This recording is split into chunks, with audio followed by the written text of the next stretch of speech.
За нас е огромно удоволствие да кажем добро утро на Мариана Попова. Добро утро, как сте? Как се чувстваш като ментор в гласът на България? Съсипват ли те тълпите по улицата?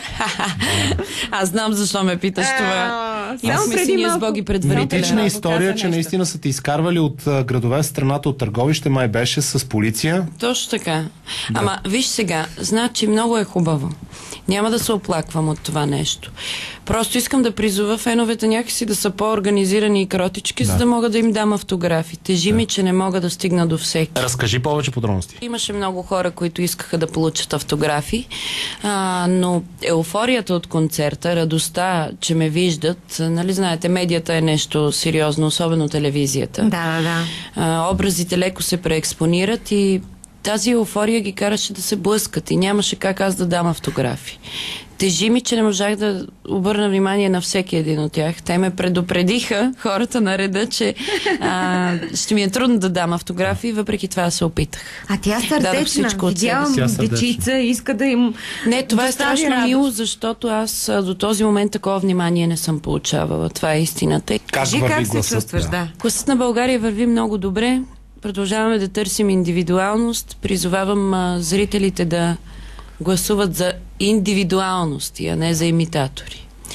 Интересното е, че публиката търси добрата имитация, но не търси артистите. Да. Артист е човек, който е себе си, върви напред, намира своя път и се развива по свой собствен начин. Марианчо, искам да те попитам. Фантастично. Е фантастично. Това няма какво да го коментирам. Това е ясно, екзистенц минимум. Но ти си артист и то от така най-изявените български изпълнителки. Напоследък. Не, това са вече повече от 10 години. И напоследък то си стана доста време. Според мен в последните 5 най-силно. Да, наистина. От 2006-та насам. Така. Идеята ми е така, защото казваш имитаторите, но не е ли пък едно много добро начало, когато си, както ти каза, добър имитатор, защото получаваш самочувствие, получаваш държание на сцената и оттам може да станеш нещо индивидуално. Разбира се, Симо, но ние сме работили много по клубовете и с Мария Илиева, и с Любо, заедно стартирахме Мери Бойс Бенд тогава, БТР. И искам да ти кажа, че ние също пеехме кавари. Да. Но едно е да изпееш едно към едно песента, друго е да я пречупиш през своята призма. Тогава вече започва да си личи, че има артист в този изпълнител, че това е човек, който не е съгласен с рамките. Не е съгласен с това да бъде втората Лили Иванова, или втората Дженис Джоплин, или втората Трейси Чапман. Иска да бъде себе си. Това за мен е много важно. Ако това не се събуди в даден период от развитието ти, това означава, че ти ще си останеш на този етап, на добрата имитация. Гласът трябва да е гласът, не човекът глас Тони Стораро или човекът глас Краси Аврамов, а на истински глас, който когато чуеш, да е безкомпромисен. Да, абсолютно съм съгласна. Оттам вече говорим за артиста. Човекът артист, който е готов като един пластелин да застане и да бъде моделиран по правилния начин. Мариана Попова, ето това е жена, която е направила сама себе си, само след една песен и 5 въпроса. Виж сега и баща ми също е участвал. От някъде се започва. Започва се. Тази сутрин Мариана Попова на гости в сутрешното шоу Стартер и 5 въпроса, които нямат нищо общо с нейната работа. Въпрос номер 1. Лъвове ли са българските футболисти? Не лъвове ми, тигри мен, ако ме питаш. Не казвам тигър, защото като че ли тигрите са по-колоритни с шарките си. Точно такива са и нашите футболисти и веднага ще се обоснова. Влиза пиян господин в дискотека в Пловдив и му казват: господине, вие не може да влезете, защото сте пили. И той казва: аз не съм пили, аз съм тигър. Така че българските футболисти са тигри. Мариана Попова, 5 въпроса. Въпрос номер 2. Готин мъж ли е този, който яде на обяд само лека салатка, обаче поръчвайки си я именно така, казвайки: за мен една лека салатка, ако обичате, с минерална водичка. Топла. Гледай сега какво нещо. Ми звучи ми леко-меко такова. Леко-меко. Леко-меко, но пък от друга страна явно се грижи за здравето си, нали, да не пускаш кембета.